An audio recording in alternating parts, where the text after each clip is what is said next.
آج یہ ظالم کتے اگر تمہارا دروازہ بند کرتے ہیں، انتظار کرو، کچھ دیر کی خاموشی ہے، پھر شور آئے گا۔ آج کتوں کا وقت ہے، کل ہمارا دور آئے گا۔ نعرے تکبیر، نعرے رسالت، عظمت رسول، شان رسول، فیضان اولیاء اکرام، فیضان عاشق رسول۔ تمہارے گھروں سے تمہیں بے گھر کرنے کی کوشش میں لگے ہوئے ہیں۔ ایک بات یاد رکھو، میں آج کے اس منبر سے انہیں پیغام دے کر کے جاتا ہوں، تم کیا تمہارے باپ داداؤں نے بھی اکھاڑنے کی کوششیں کی ہیں؟ کیا بات! اور صرف یہ ایک خطہ نہیں ہے، ان کیڑوں کی تو کوئی حیثیت نہیں، ان کا باپ اسرائیل مل کر غزہ کو کچھ نہیں کر سکا۔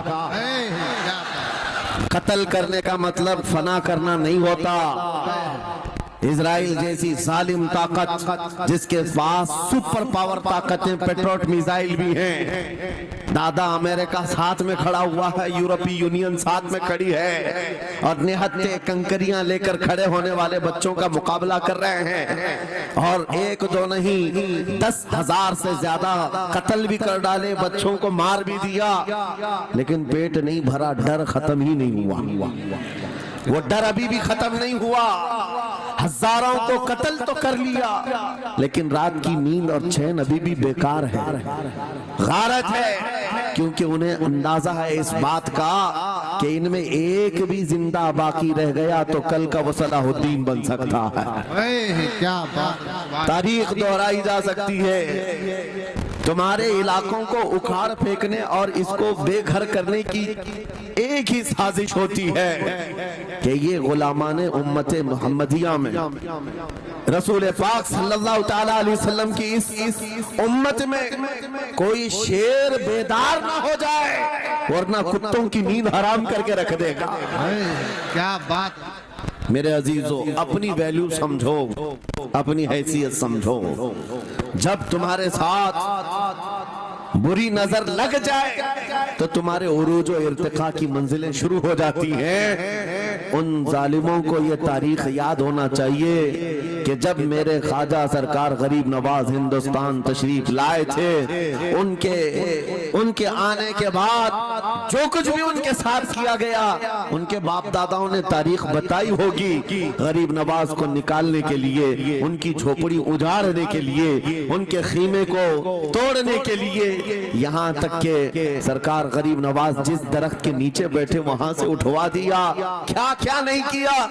لیکن آج تاریخ 800 سال کے بعد بھی سناٹے دار تھپڑ مار کر کے بتا رہی ہے، جس کو تم یہاں سے بے گھر کرنے کی کوشش کر رہے تھے، اللہ نے اسے ایسا بادشاہ بنایا، تمہاری حکومتیں 5 سال کے بعد ڈیل ڈول ہونے لگتی ہیں، اور اس مرد قلندر کی حکومت 800 سال سے چل رہی ہے، وہ بھی گردنوں پر نہیں، لاکھوں دلوں پر حکومت قائم ہے۔ کیا بات ہے! سبحان اللہ! قرآن میں اللہ فرماتا ہے وَأَمَّا مَا يَنْفَعُ النَّاسِ فَيَمْكُثُ فِي الْأَرْضِ، جو لوگوں کو نفع دیتا ہے وہ زمین میں برقرار رہتا ہے۔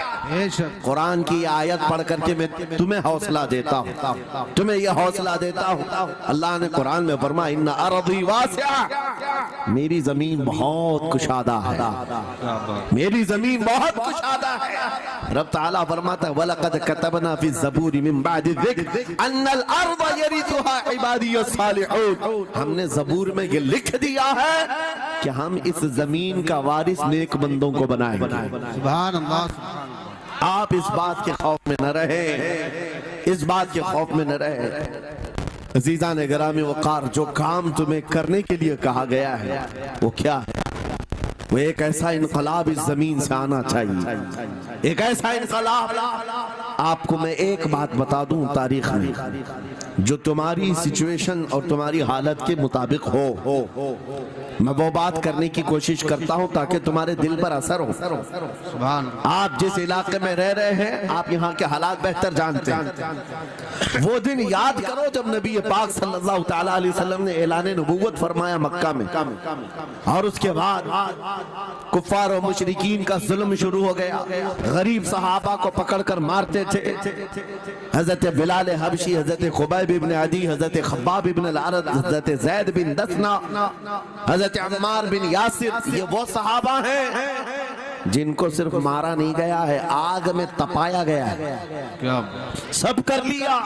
موب لنچنگ مکہ کے ظالم کرتے تھے بہت، اور ایک دن ایسا آیا، توجہ میں جو کہنے جا رہا ہوں، نبی پاک صلی اللہ تعالیٰ علیہ وسلم حرم پاک میں داخل ہوئے، مسجد حرم میں آئے، خانہ کعبہ کی چابی اس وقت عثمان بن شیبہ کے پاس ہوا کرتی تھی جو ایمان لائے ہوئے نہیں تھے، یہ حضرت عثمان غنی نہیں ہے، وہ دوسرے عثمان ہیں۔ عثمان بن شیبہ کے پاس کعبے کی چابی ہوتی تھی، حضور پاک صلی اللہ علیہ وسلم نے ان کے پاس آ کر کے کہا عثمان کعبے کی چابی دو، دروازہ کھول کے میں اندر جانا